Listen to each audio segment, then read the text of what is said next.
성경에 보면 많은 기도의 사람들이 등장하고 있습니다. 모세가 그러했고 또 사무엘이 그러했고 다윗이 그랬고 그 이후에 보면은 다니엘이 기도의 사람인 것을 보게 됩니다. 사실 성경에 보면 성경에 나타나고 있는 많은 믿음의 사람들은 모두가 기도의 사람들이었어요. 그런데 이 선지서에 보면은 예레미야나 여러 눈물의 선지자라고 불리는 기도의 사람들이 등장을 하고 있죠. 그런데 오늘 우리가 함께 나눈 이 본문의 느헤미야도 그 기도의 사람으로 전혀 모자라지 않은 그런 부족하지 않은 그런 사람이었습니다.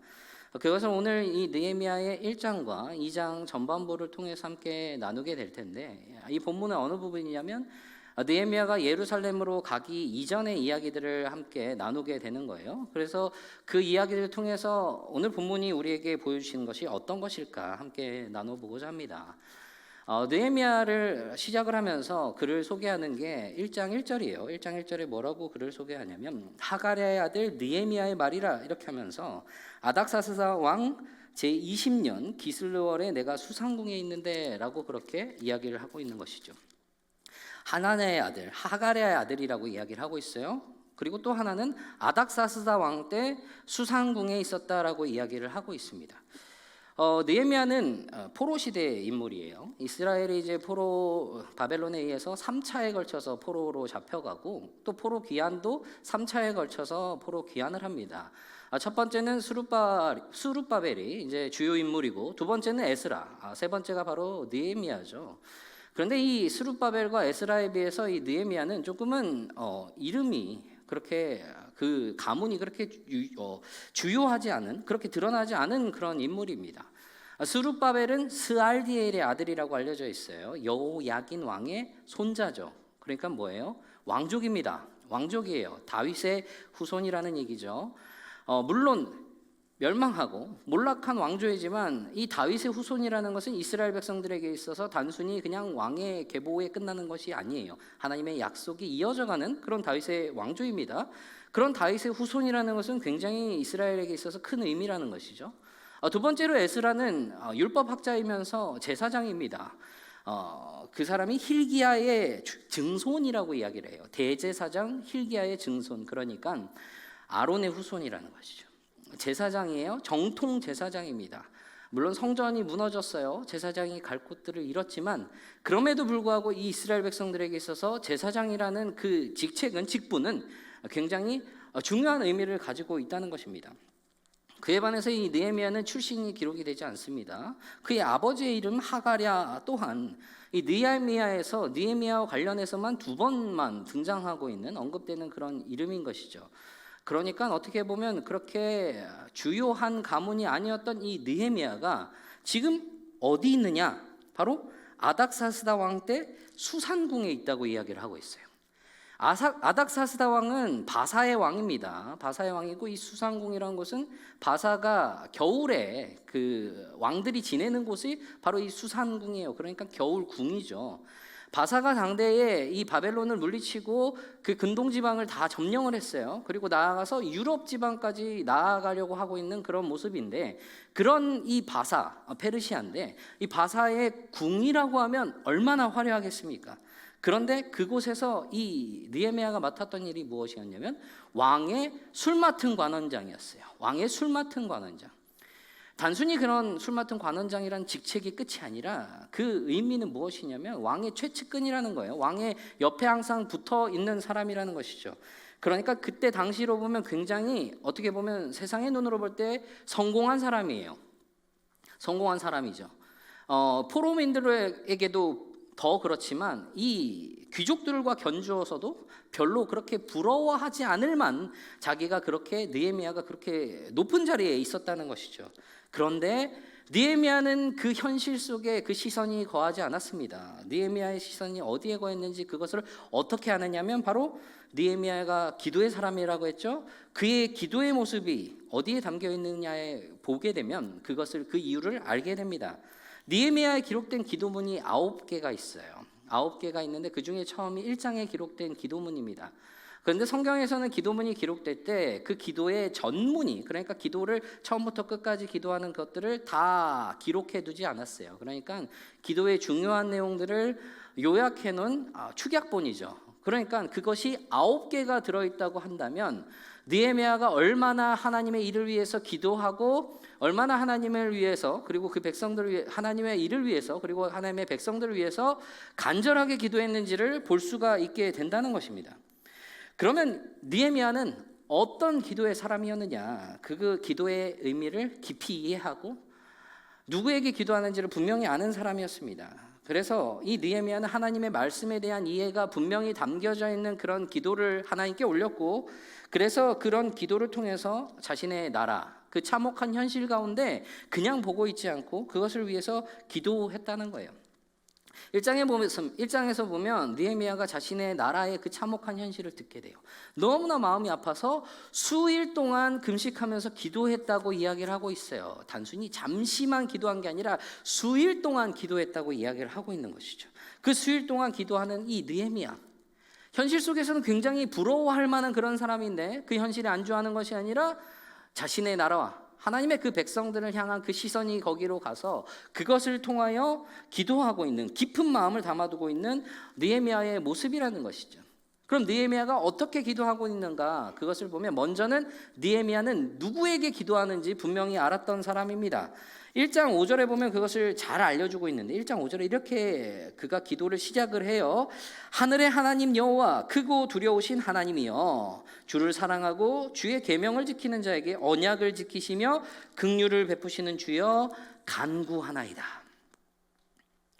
하늘의 하나님 여호와께 기도합니다. 주 하늘의 하나님, 무슨 말이냐면 하나님은 하늘의 하나님, 주님이십니다. 주님은 하늘의 하나님이십니다라고 그렇게 고백을 하고 있는 거예요. 이게 무슨 의미냐면요, 지금 온 지역을 다스리고 있는 위대한 나라는 어디죠? 바사라는 나라입니다. 바사라는 나라가 이 온 땅을 다스리고 있어서 바사라는 사람들, 그리고 그 주위의 사람들은 바사의 모든 신들이, 바사의 신들이 하늘을 다스리고 있다라고 여기고 있었어요. 그렇게 인정할 만했죠. 왜냐하면 바사가 모든 땅을 지금 점령하고 있으니까요. 그러나 느헤미야가 고백하는 것은 무엇입니까? 하늘을 넘어서 온 우주를 다스리시는 분은 누구시다? 하나님이시다. 바사의 신이 아니다. 하나님이 온 땅을 다스리시고 온 하늘을, 온 우주를 초월해서 다스리시는 분이시다라고 그렇게 고백을 하고 있는 것입니다. 그래서 두려워할 분이 누구시냐? 오직 하나님 한 분뿐이시다. 오직 하나님만이 크고 두려워할 유일한 분이시다라는 것을 고백을 하고 있다는 거예요. 믿음의 바탕이 되시고 두려워할 오직 유일한 분, 경외할 오직 한 분, 바로 여호와 한 분이라는 거예요. 그분만을 경외할 것이다, 그분만을 두려워할 것이다라고 고백하고 있는 느헤미야라는 것이죠. 그럼 지금의 이 어려운 상황에서 느헤미야가 기도할 분이 누구시죠? 하나님이라는 것이죠. 그래서 느헤미야는 그렇게 하나님께 기도하며 고백하며 나아가고 있는 모습입니다. 그런데 그 하나님이 어떤 하나님이시냐? 이스라엘 백성들에게 언약을 맺어주신 하나님이라는 거예요. 이스라엘 백성들과 특별한 언약을 맺으신 여호와시라는 것이죠. 아브라함을 부르셨고, 그리고 이스라엘 백성들이 애굽에서 고통당하고 있을 때 그들을 불러 꺼내셔서 하나님의 백성 삼으시기 위해서 그들을 건져내시고 약속의 땅으로 이끌어 가십니다. 그 언약에 기대서 기도하고 있는 거예요. 그 특별한 언약이 있기에 기도할 수 있다는 것을 이 느헤미야는 분명히 알고 있다는 것이죠. 그리고 그 언약을 어떻게 하시나요? 반드시 이루시는 분이 하나님이시라는 거예요. 긍휼을 베푸시는 분이 하나님이시라는 것이죠. 백성들은 때로는 언약을 잊고 그 약속을 잃어버리고 방황을 합니다. 배반을 해요. 그러나 그것을 위반해서 멀어지기도 하지만 하나님은 맺으신 언약을 반드시 지키시고, 이스라엘 백성들이, 하나님의 백성들이 돌이켜서 하나님께 돌아오고자 할 때 하나님은 그들에게 긍휼을 베푸시는 분이시다. 그리고 그 언약을 이들이 배반했다고 해서 깨뜨리는 것이 아니라 그것을 친히 보존하시는 분 또한 하나님이시다라는 것을 이야기를 하고 있다는 겁니다. 그 어떤 사람도 온전하게 자신의 약속을 100% 지킬 거라고 확답할 수는 없습니다. 물론 약속을 지킬 거라고 이야기는 하지만 어겨질 수 있다는 현실의 그런 가능성은 둘 수밖에 없어요. 왜냐하면 사람은 완벽하지 않기 때문이죠. 그리고 상황과 환경 또한 어떻게 변할지 우리는 다 예측할 수 없기 때문입니다. 그러나 하나님의 약속은 달라요. 왜냐하면 하나님 모든 것을 아시고 모든 것이 가능하신 분이시고 그분이 친히 약속하시고 그리고 그것을 친히 이루시는 분이시기 때문에 그 약속은 완전하고 반드시 지켜진다는 것입니다. 그래서 느헤미야는 무엇을 기도할지를 분명히 알았어요. 무엇을 기도해야 하느냐? 하나님의 말씀 가운데, 하나님의 그 언약 가운데 기대어 기도해야 된다. 그것을 분명히 알았다는 겁니다. 하나님의 그 긍휼함에 기대어서 다시 돌아오는 이스라엘 백성들이 누구에게 기대해야 되느냐? 하나님께 기대해야 그때 하나님이 베풀어 주실 그 긍휼을 누릴 수 있게 된다. 그것을 알았기에 하나님의 말씀을 의지한 기도로 나아갈 수 있었다는 겁니다. 다시 돌아와 계명을 지켜 행할 때 귀를 기울여 주시기를 바라고 있는 그런 기도의 모습을 느헤미야가 이야기를 하고 있어요. 이게 누구의 기도였냐면 솔로몬이 성전을 완공하고 나서 하나님께 드렸던 기도의 내용입니다. 그리고 그 기도는 그보다 훨씬 앞서서 모세의 때에 하나님이 맺으셨던 언약의 내용이에요. 그것에 기대어서 기도하고 있는 느헤미야라는 것이죠. 하나님의 말씀에, 하나님의 그 언약에, 하나님의 그 약속 가운데 기대어 기도하고 있는 느헤미야에게 분명하게 기대고 있는 부분이 있습니다. 그게 무엇이냐면 하나님의 긍휼하심이에요. 그리고 하나님은 은혜를 베푸십니다. 형통하게 하시고 은혜를 입게 하셨어요. 누구에게 하셨냐면 아닥사스다 왕에게 이 느헤미야가 은혜를 입게 하셨다라고 그가 고백을 하고 있습니다. 그러니까 느헤미야의 지금의 현실이 어떻게 이루어졌습니까? 수상궁에 있어요. 왕의 술 맡은 관원장이 됐습니다. 남들이 부러워할 만한 그런 위치에 있어요. 근데 그걸 누가 이루셨냐나 하나님께서 그에게 은혜를 주셨기 때문에 그 모든 것이 이루어졌다. 그것을 분명히 알고 기도하고 있는 느헤미야의 모습이라는 것입니다. 누구에게요? 하늘의 하나님께. 그러면 그런 느헤미야의 기도의 모습은 어떠했는가? 4개월의 시간이 지나서 2장이 들어와요. 4개월의 시간이 흐르고 왕의 앞에 느헤미야가 나아갑니다. 그때 얼굴에 수심이 있었던 것을 왕이 보아요. 왕이 그에게 묻습니다. 얼굴에 좀 안색이 수심이 좋지 않아 보인다라고 얘기를 하는 거예요. 여러분, 그 왕에게 좋지 않은 안색으로 가는 게 어떨까요? 굉장히 위험한 일이에요. 왕의 앞에 조금은 좋지 않은 안색이랑 너 나한테 무슨 불만이 있는 건 아니냐고 그렇게 물어볼 수도 있는 거죠. 그러면서 그 자리에 뺏겨버릴 수도 있는 거예요. 그러나 그 안에서 느헤미야는 지혜로운 말로 이 왕에게 흡족한 말을 합니다. 그리고 그 왕은 느헤미야에게 물어요. 네가 원하는 게 무엇이냐? 느헤미야가 얼마나 기다렸겠습니까? 기도하면서 얼마나 기다렸겠어요? 이때를 왕이 나에게 그것을 물었을 때 나는 왕에게 내가 내 고향 땅에 돌아가서 내 고향의 그 무너진 곳을 다시 세우고 싶다. 그런 말을 얼마나 기다렸겠습니까? 그런데 그때 느헤미야가 했던 일이 무엇이었을까요? 하늘의 하나님께 묵도하고 하늘의 하나님께 기도했다고 이야기를 하고 있습니다. 길게 할 수 있었을까요? 짧은 찰나의 순간입니다. 그때 하나님께 묵도했습니다. 그럼 그게 무슨 의미일까요? 느헤미야는 늘 기도하고 있었던 거예요. 그러나 그 짧은 순간에도 그 가운데서도 하나님의 뜻을 다시 한번 구합니다. 그 찰나의 순간에 그 안에서 민감하게 반응할 수 있었던 그것이 무엇이냐? 그 응답을 무엇으로 받아들였느냐? 이 모든 것 하나님이 이루셨구나. 내가 지혜로운 말로 내가 많은 계획들을 세우고 이 모든 것들로 통하여서 이 왕에 감동시켜서 혹은 이 왕이 너무나도 긍휼한 마음을 품어서 나에게 베풀어 줬기 때문에 이루어진 것이 아니다. 하나님께서 나의 기도를 들으시고 그것을 이루시고 응답하셨기 때문에 그것이 이루어졌다. 오늘 2장 8절에서 무엇이라고 말하냐면 하나님의 선한 손이 도우시기에 나를 도우심으로 이 왕이 허락하고 하나님이 도우셨기 때문에 이 일이 이루어졌다는 그 믿음의 고백을 느헤미야가 하고 있는 겁니다. 그의 기도 어땠습니까?